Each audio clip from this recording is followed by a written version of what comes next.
নমস্কার বন্ধুরা, কীরকম আছেন? আশা করি সবাই ভালো আছেন, ভালো থাকবেন ভগবানের আশীর্বাদ।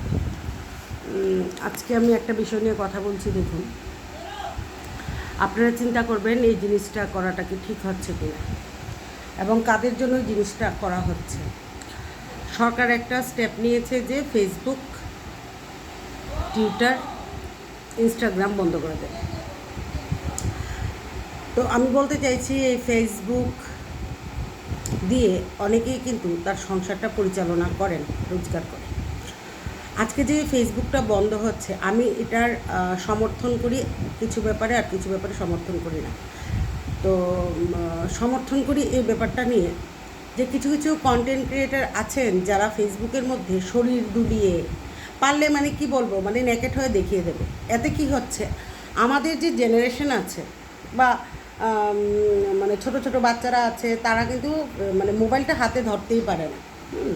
ফেসবুকটা অন করলে দেখা যায় যে শরীর দুলিয়ে মানে কীভাবে ঘুমাচ্ছে, কি বলবো, মানে বাজে কথাগুলি বলতে, আমি বাজে কথা বেসিক্যালি বলি না, কারণ বাজে কথা বলতে গেলে আমার যে প্রফেশন বা আমার যে শিক্ষা বা আমার যে বংশ, এটার ভিতরে আঘাত হয়, আমার মনে কিন্তু বলতে হবে।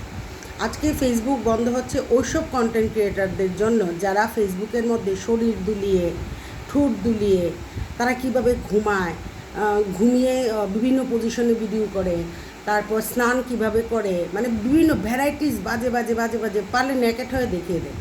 এটার জন্য ফেসবুকটা বন্ধ হচ্ছে। কারণ অনেকের অভিমত ফেসবুকটা বন্ধ হওয়া দরকার।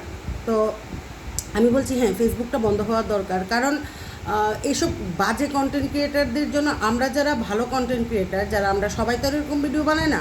যেমন আমি মোটিভেশন টক নিয়ে মানে কথা বলি, অনেকে রান্নাবান্নার ভিডিও দেন, অনেকে বিভিন্ন সিনারির ভিডিও করেন, অনেকে বাড়ির গাছপালা যে লাগায় বিভিন্ন ভালো ভালো ভিডিও করেন। কিন্তু এই যে বাজে কন্টেন্ট ক্রিয়েটারদের জন্য আজকে ফেসবুকটা বন্ধ করার জন্য সরকার স্টেপ নিচ্ছে। আর আমি বলতে চাইছি, ফেসবুকটা যে তোমাদের জন্য বন্ধ হচ্ছে, আজকে ফেসবুকটা বন্ধ হওয়ার দায়ী হলো তোমরা। কারণ তোমরা তোমাদের জন্য অন্য প্ল্যাটফর্ম আছে, কেন তোমরা ফেসবুকের মধ্যে এই ধরনের ভিডিওগুলি আপলোড করো? তো সরকারের কাছে আমি নিবেদন করব, যারা ভালো ভিডিও বানায় তাদের অ্যাকাউন্টগুলি আপনারা বন্ধ না করে, যারা বাজে বাজে ভিডিও বানায়, মানে পারলে নেকেট হয়ে দেখিয়ে দেয়, না পারতে বললাম কথাটা, পারলে নেকেট হয়ে দেখিয়ে দেয়, ওদের অ্যাকাউন্টগুলি আমার মনে হয় বন্ধ করে দেওয়া দরকার। আর ফেসবুকের মধ্যে যাতে কেউ নোংরা ভিডিও আপলোড করতে না পারে, এদিকে লক্ষ্য করা দরকার। আর এটা আমি আরেক দিক, এটা আমি সমর্থন করলাম ফেসবুক বন্ধ হওয়াটা। অন্যদিকে আমি ফেসবুকটা বন্ধ হওয়াটা সমর্থন করব না। কারণ দেখুন, দেশের মধ্যে বেকারত্ব প্রচুর পরিমাণে বেড়ে গেছে, সরকারের সম্ভব না হ্যাঁ চাকরি দেওয়া। তো যারা শিক্ষিত বেকার আছে, অশিক্ষিতদের কথা আমি বলবো না, যারা শিক্ষিত বেকার আছে, তো তারা কি করবে? তো আমরা কি করি, আমরা কিন্তু ফেসবুকের মাধ্যমে বিভিন্ন ধরনের মোটিভেশন টক, অনেকে অনেক কিছু এডুকেশনাল ভিডিও বানায়, তো তারা ফেসবুক থেকে ইনকাম করছে, ঠিক আছে? তো আপনারা যদি চট করে এই ডিসিশনটা নেন যে আমরা ফেসবুকটা বন্ধ করে দেবো, তো যারা ভালো কন্টেন্ট বানায়, এডুকেশনাল কন্টেন্ট বানায়, মোটিভেশন টক করে, যেটা দিয়ে সমাজের উন্নতি হয়, তাদের কি অবস্থা হবে একটু চিন্তা করুন। তার জন্য বলছি, দেখুন, যা করবেন সরকারকে বলছি চিন্তা ভাবনা করে করবেন। কারণ ফেসবুকটা বন্ধ হয়ে গেলে কিন্তু অনেকের পেটেই লাথি পড়বে। তো আমার মনে হয় যারা ভালো ভিডিও বানায় তাদের ফেসবুকের মধ্যে তাদের অ্যাকাউন্টগুলি রাখা দরকার, আর যারা খারাপ ভিডিও বানায় তাদের অ্যাকাউন্টগুলিকে বন্ধ করে দেওয়া দরকার। আর ফেসবুক, টুইটার আর ইনস্টাগ্রাম যদি না থাকে, দেশের বিভিন্ন রাজ্যের মধ্যে কি হচ্ছে না হচ্ছে আমরা কিন্তু জানতে পারবো না।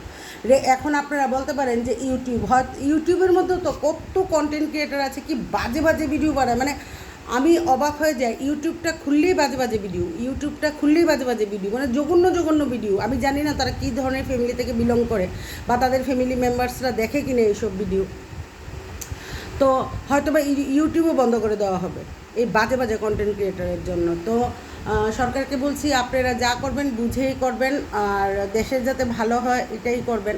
আর এই প্ল্যাটফর্মগুলি যদি বন্ধ হয়ে যায়, দেশের মধ্যে বিভিন্ন রাজ্যের মধ্যে কী ধরনের ঘটনা হচ্ছে না হচ্ছে আমরা কিন্তু জানতে পারবো না। আর আজকে যে স্টুডেন্টের প্রোটেস্ট হয়েছে, তারা যদি একা থাকতো, বিভিন্ন রাজ্যের মানুষরা যদি না জানতো, ওই প্রোটেস্টে না যেত, হয়তো বা স্টুডেন্টগুলি একা হয়ে যেত। তার জন্য বলছি যে আমি নিবেদন করে বলছি সরকারের কাছে যে আপনারা ফেসবুক সবার অ্যাকাউন্ট বন্ধ করবেন না, যারা খুব বাজে বাজে ভিডিও বানায়, বিভিন্ন পজিশনের ভিডিও বানায়, পারলে নেকেট হয়ে দেখায়, স্নান করা পর্যন্ত দেখায়, তাদের অ্যাকাউন্টগুলিকে বন্ধ করে দেওয়া দরকার এবং তারা যাতে নতুনভাবে কোনো অ্যাকাউন্ট না খুলতে পারে এই স্টেপগুলি নেওয়া দরকার। আর ফেসবুকের মধ্যে আছে কিছু কিছু বকাটে পুরুষ লোক এবং ছেলে, যারা ভালো ভালো কন্টেন্ট, বাজে কন্টেন্ট ক্রিয়েটারদের কথা তো আমি বলবোই না, যারা বাজে কন্টেন্ট ক্রিয়েটার শরীর দেখিয়ে ভিডিও করে তাদের কাছে আপনারা SMS করুন মেসেঞ্জারে গিয়ে। তো তারা কি করে, ভালো কন্টেন্ট ক্রিয়েটারদেরও বিরক্ত করে, ঠিক আছে, মেসেজ করবে, ফোন করবে, ভিডিও, এগুলি লক্ষ্য করা দরকার। হ্যাঁ, একটা সমাজকে পরিবর্তন করতে হলে শুধু সরকার না, সবাইকে এগিয়ে আসতে হবে। অনেকে ফেসবুক বন্ধ করাটার বিপক্ষে কথা বলছেন, অনেকে পক্ষে কথা বলছেন। তো পক্ষের কথা তো আমি বলে দিলাম, বিপক্ষের কথাটাও আমি বলে দিলাম। তো আপনারা এগুলো একটু লক্ষ্য করবেন। আর আমি অবাক হয়ে যাই, যারা ভালো ভিডিও বানায়, ইউটিউব হোক, ফেসবুক হোক বা ইনস্টাগ্রাম হোক, এটার মধ্যে ভিউজ কম থাকে। আর যারা ওই যে জঘন্য জঘন্য ভিডিও বানায় ওদের মধ্যে ভিউজ বেশি থাকে, কারণ তারা এইসব ভিডিও দেখতে ইন্টারেস্ট। তো যারা বানাচ্ছে তারাও দোষী, যারা ওইসব ভিডিও দেখছে তারা হলো আরও মহাদোষী। তাদের দোষটা তারা কী করছে, ঢেকে দিচ্ছে, আর যারা ভিডিও বানাচ্ছে তাদের দোষটা সামনে আনছে। তো যারা ভিডিও বানাচ্ছে তাদেরও মানে সশ্রম কারাদণ্ড হওয়া দরকার, যে যারা বাজে বাজে ভিডিও বানাচ্ছে। এবং যারা দেখছে, কমেন্ট করছে, মজা লাগছে তাদের, নেক্সটে আরেকটা ভিডিও আনবেন এরকম ভিডিও, তো তাদেরও শাস্তি হওয়া দরকার। তো আপনারা যা করবেন বুঝে শুনেই করবেন। আজকের জন্য ভিডিওটা রাখছি। টাটা, বাই বাই, জয় হিন্দ।